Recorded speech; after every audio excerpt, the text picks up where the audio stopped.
Part 1, Part 2, Part 3, and Part 4. Now look at Part 1. Part 1. You will hear a telephone conversation about a car insurance claim. You have 30 seconds to look at questions 1 to 5.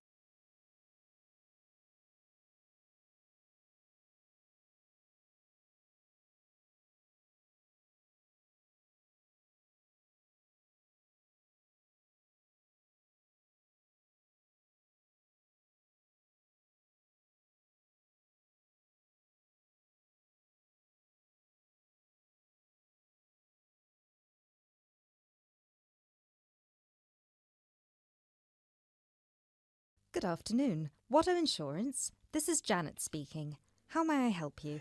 Yes, hello. I would like to make a claim on my car insurance, please. Certainly, sir. First of all, I'd like to inform you that all of our calls are recorded for monitoring and training purposes. Is that okay? That's okay. Could you please tell me your full name? Sure, it's Mr. Bennett Fisher. Okay, sorry, how do you spell your surname? It's spelled Fischer. Great, thank you. I see that you have taken out a third-party fire and theft premium with us on a 2013 light blue Volkswagen Passat. Is that okay? Yes, well, almost. The colour is not light blue, it's light green. Okay, thank you for updating your information with us. What is the nature of your claim with us today? Last weekend, I had driven up to York on business and left my car in a monitored car park. However, it was only monitored until 8 p.m, and I did not return to collect it until 9:30 p.m, after which no car park staff were present. When I arrived at the car park, my car wasn't there. It must have been stolen. I see. Were there any valuable items left in your car which could have been seen from outside? Well, I had recently bought quite an expensive radio for my car, but the front panel is detachable, and I always stow it in my glove compartment. So, no, there wouldn't have been anything valuable on display. Okay, Mr. Fisher. Thank you for that information. I'm going to send you some forms through the mail for you to fill in. Before I can do that, I need to ask you a couple more questions. Is that okay? Of course.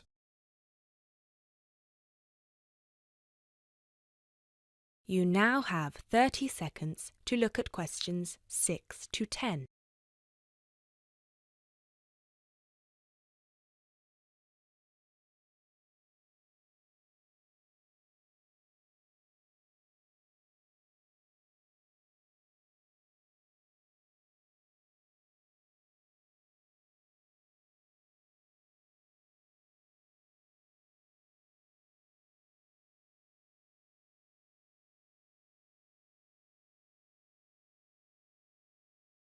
Thanks, Mr. Fisher.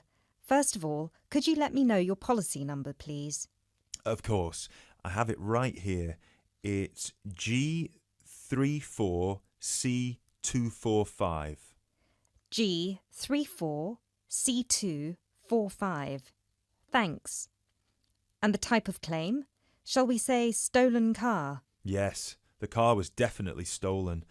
I reported it to the police immediately. I actually have the report number here if that's of any use. No, not right now.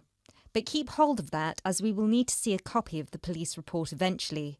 Which police station did you report the offence at? York Police Station. Was it your first time in York? No, but it was the first time I'd driven there.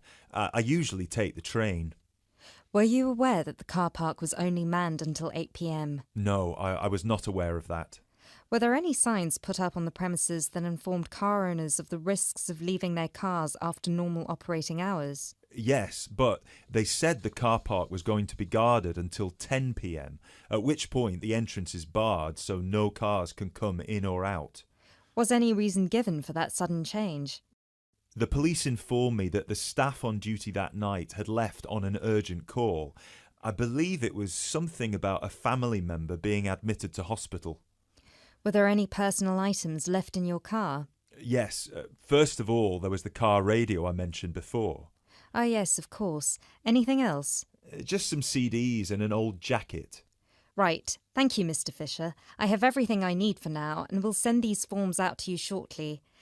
When you get them, please fill them out with as much information as you can, and where possible, include copies of any relevant documents to support your claim, such as police reports and registration details. Once you have returned that to us, we can then start to assess whether you will be eligible to receive compensation. Do you have any further questions for me today? No, that's all. Thanks for your help.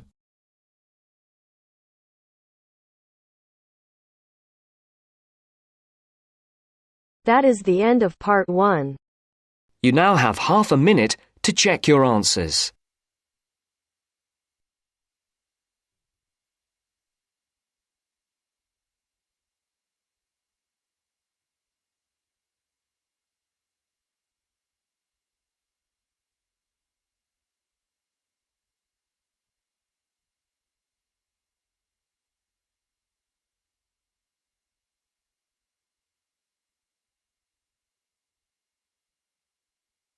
Now turns to part 2.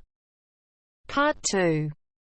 You will hear part of a radio programme in which the manager of the Apollo Leisure Centre is interviewed about the centre. First, you have some time to look at questions 11 to 16.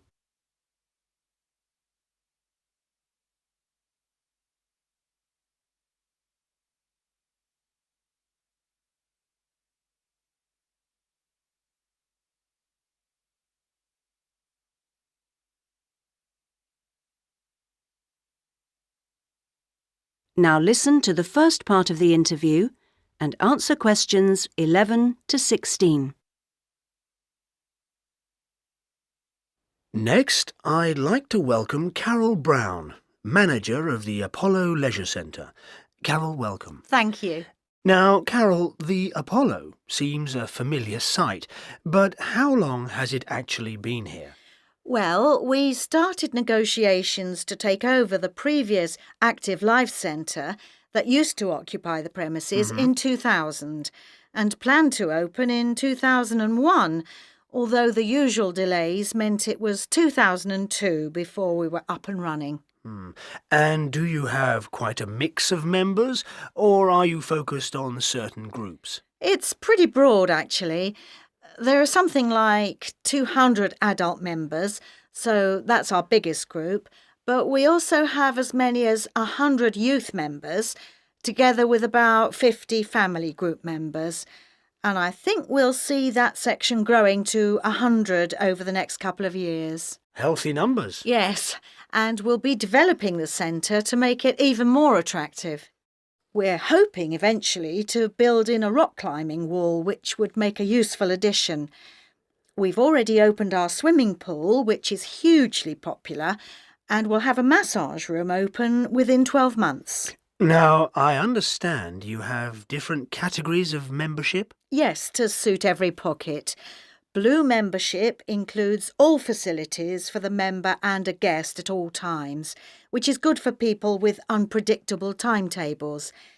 If you can make it during daytime hours, red membership gives you excellent returns for your fee.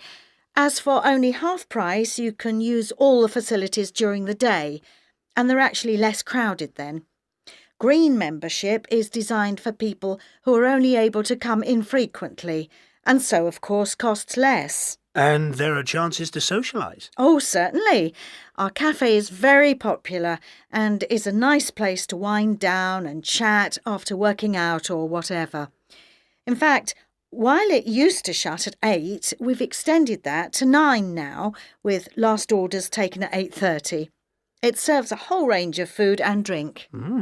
So if someone wants to join, what do they do? Come and see us. We'll give you all the details. The induction process takes about an hour and a quarter, which includes 3/4 of an hour on average with a personal trainer, and something like half an hour being shown round the different facilities. So we'd be well looked after? Definitely. Now you have some time to look at questions 17 to 20.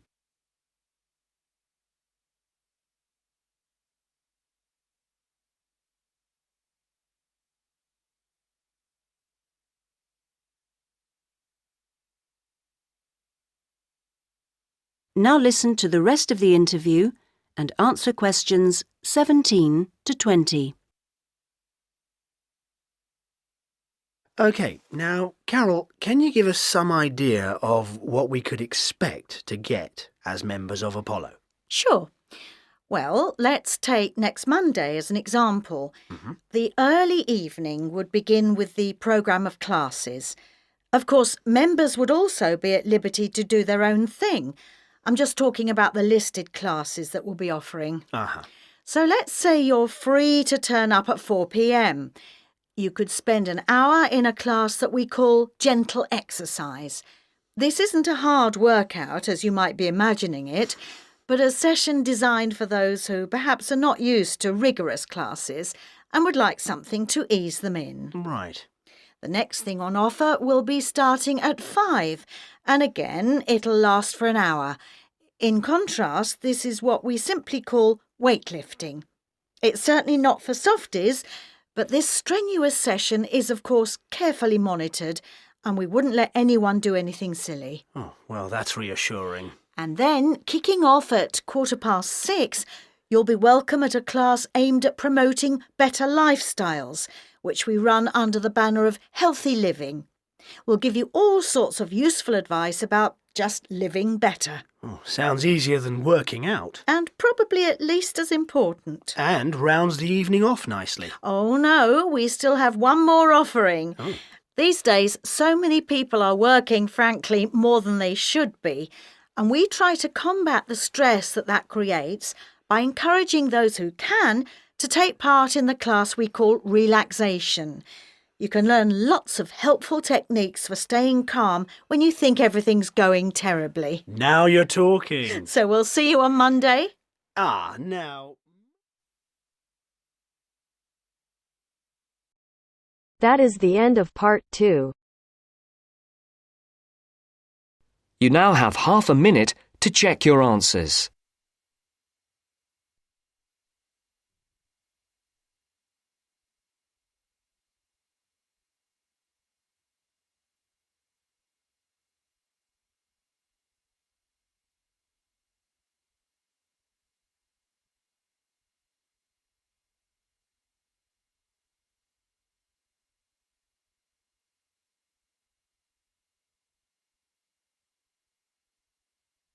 Now turns to part 3.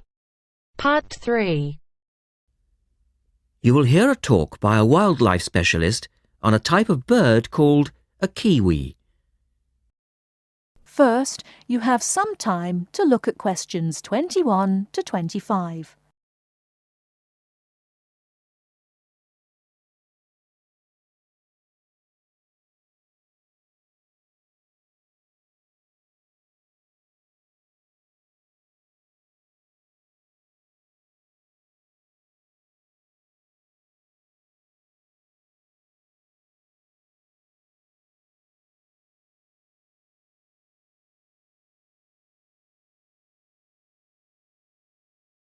Now listen carefully and answer questions 21 to 25.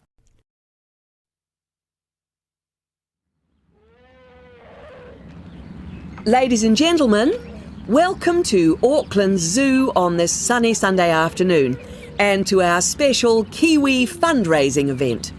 My job is to tell you all about the amazing little Kiwi, and your job, hopefully, is to dig deep in your pockets.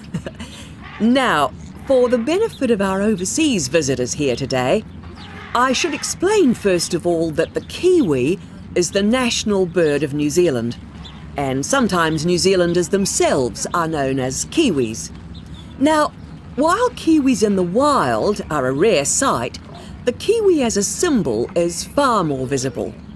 Apart from being in toy stores and airport shops all over the world, you'll find them on our stamps and coins. The Kiwi is the smallest member of the genus Apteryx, which also includes ostriches and emu. It gets its name from its shrill call, which sounds very much like this. Kiwi! Kiwi! Kiwis live in forests or swamps and feed on insects, worms, snails and berries. It's a nocturnal bird with limited sight, and therefore it has to rely on its very keen sense of smell to find food and to sense danger. Its nostrils are actually right on the end of its long beak, which is 1/3 of the body length. Now, here's an interesting fact. Although kiwis have wings, they serve little purpose, because the kiwi is a flightless bird. Since white settlement of the islands, kiwi numbers have dropped from 12 million to less than 70,000. And our national bird is rapidly becoming an endangered species. This is because they're being threatened by what we call introduced animals. Animals which were brought to New Zealand, such as cats and ferrets, which eat kiwi eggs and their chicks.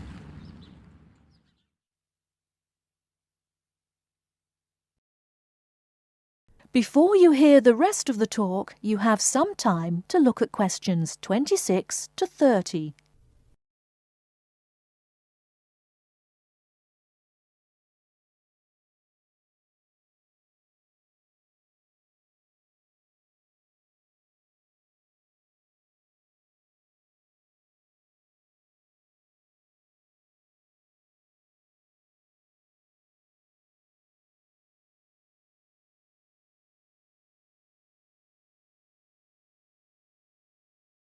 Now listen and answer questions 26 to 30.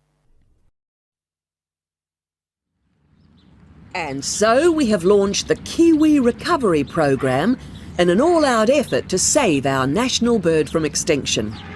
There are 3 stages to this programme. Firstly, we have the scientific research stage. This involves research to find out more about what kiwis need to survive in the wild. Then secondly, we have the action stage. This is where we go into the field and actually put our knowledge to work. We call this putting science into practice. And then we come to the 3rd stage, the global education stage. By working with schools and groups like yourself, as well as through our award-winning Kiwi website, we are hoping to educate people about the plight of the kiwi. As part of the action stage, which I just mentioned, we've introduced Operation Nest Egg, and this is where your money will be going. It works like this. It's a 3-stage process. First of all, we go out to the kiwi's natural habitat and we collect kiwi eggs. This is the tricky part, because it can be very difficult to find the eggs. Then, in safe surroundings, away from predators, the chicks are reared. Now, this can be done on predator-free islands or in captivity. They're reared until they're about 9 months old, at which stage the chicks are returned to the wild. So far, it's proving successful. And since we started the programme, some 34 chicks have been successfully raised this year, and their chances of survival have increased from 5 to 85%. However, it's not time to celebrate kiwi survival just yet. About 95% of kiwi chicks still don't make it to 6 months of age without protection. Which is why Operation Nest Egg is so important. And we ask you to give generously today.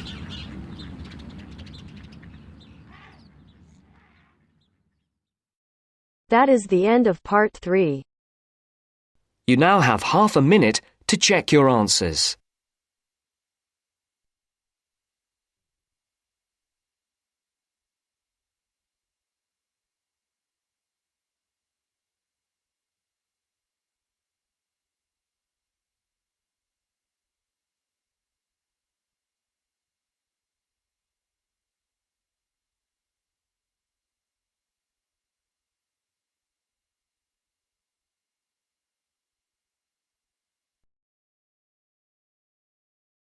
Now turns to part 4.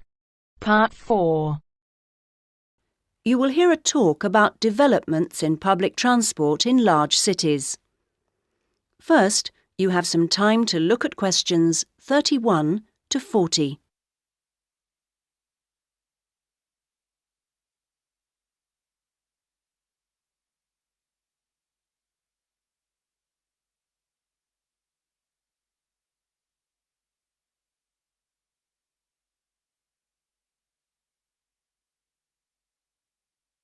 Now listen to the first part of the talk and answer questions 31 to 34.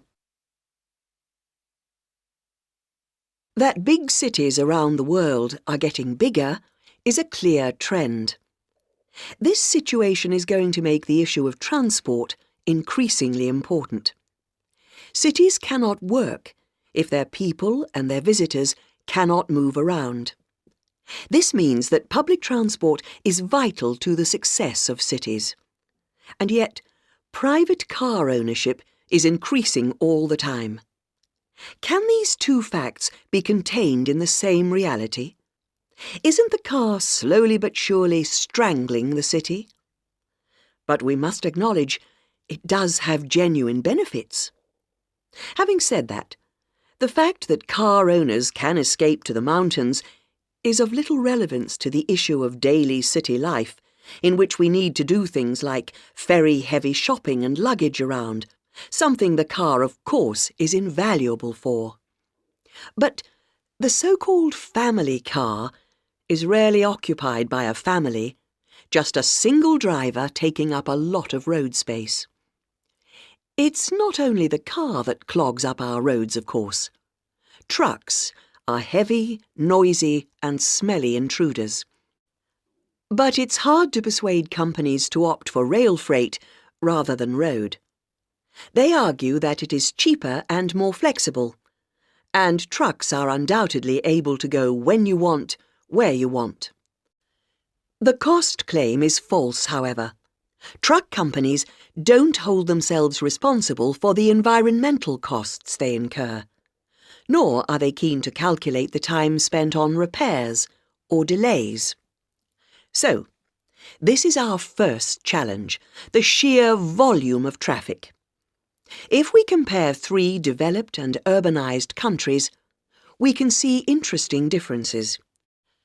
The UK, for example, has just over 20 million cars, 1 for every 3 people approximately, and nearly 3 million buses and trucks.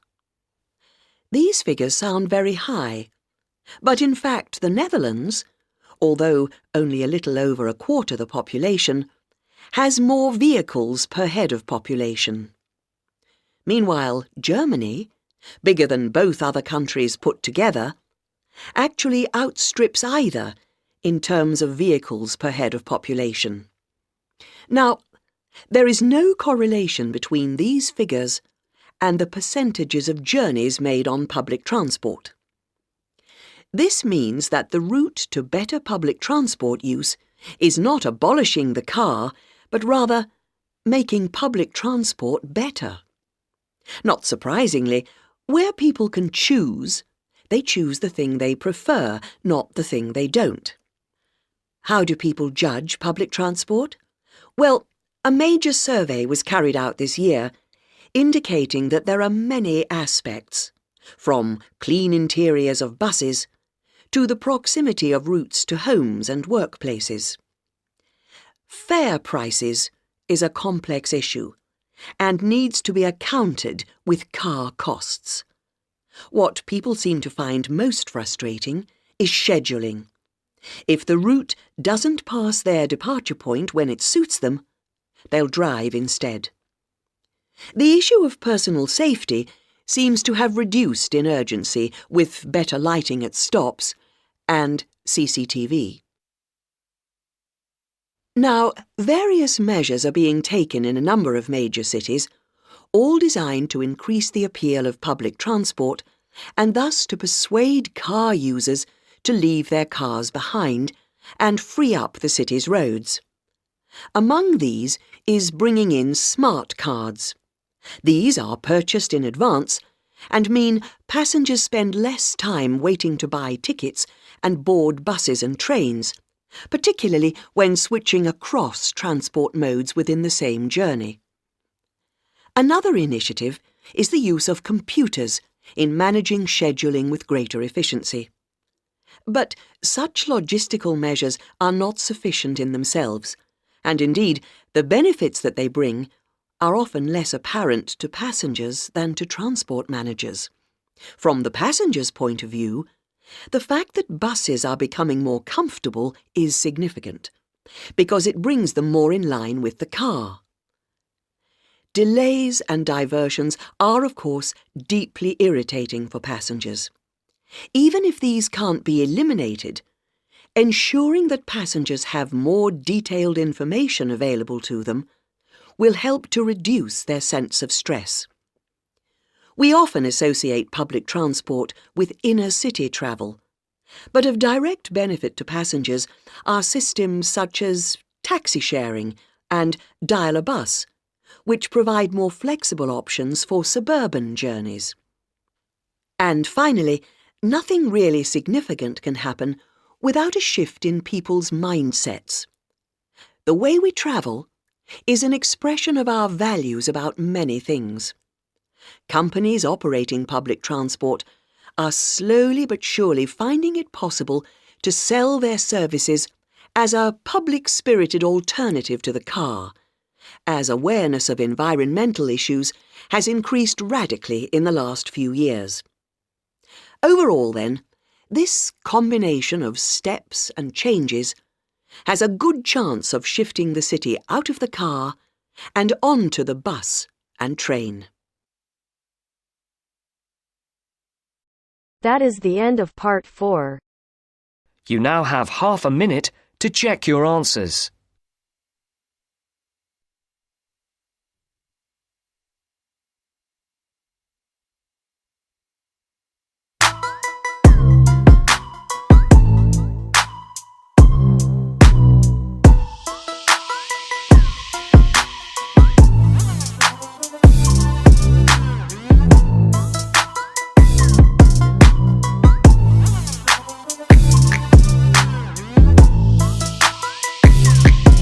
That is the end of the test. You now have 10 minutes to transfer your answers to your IELTS Listening answer sheet.